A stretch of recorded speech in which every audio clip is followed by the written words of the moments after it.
Sa Meat and Meat! So yan, itutur ko kayo dito sa restaurant nila. So ngayon guys, nandito tayo sa Meat and Meat. Ayan yung mga ano nila, food nila. May egg. Ayan. May corn. Tapos parang ano yun eh, crab. Siguro crab. So, honey, what is this? Is this crab? That is imitation crab. Yeah, imitation crab. So, yan. So, itutur ko pa kayo dito. Nandito kami sa ano, Meat and Meat restaurant sa Friendship Highway. Ito yung kanilang policy. So ngayon, ito yung ano nila, food nila for lunch. Tapos around 5 o'clock, siguro 4:30 ganyan. Around 5 or 4:30, ano na nila, parang papalitan nila yung mga nakahain ng mga pagkain. Gagawin nilang dinner na. Kasi ngayon lunch pa lang.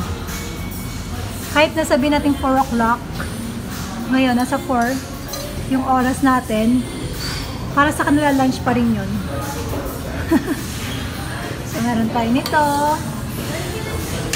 Ayan. Chicken. Mamaya papakita natin pag pinalitan na nila. Pag pinalitan nila yung mga foods para sa lunch, ay para sa dinner, papakita rin natin mamaya para makita nyo kung ano yung mga variety ng mga food nila dito. Ayan, sorry, hindi ko napakita. Ito yun yung tinatawag na mapo tofu, beef. Ayan. Tapos chicken chop suey. And this is my husband. Hi! Haha. And ito pa yung iba. May pasta din sila. Meron silang yang chow, fried rice, yang chow chow. Noodles. Noodles. Dead cow. Come Dead on, honey, cow. let's get some dead cow. Tapos ito yung mga sauce nila. Okay, oyster sauce, sweet, etc. Blah, blah, blah. Yun na, bahala na kayo dyan. So, yan.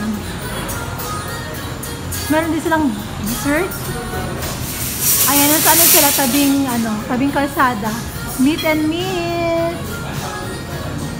Mga ano dito, mga Koreans, ganyan. Meron silang sauces.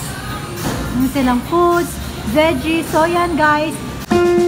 Kakain muna tayo. Tapos mamaya mag-vlog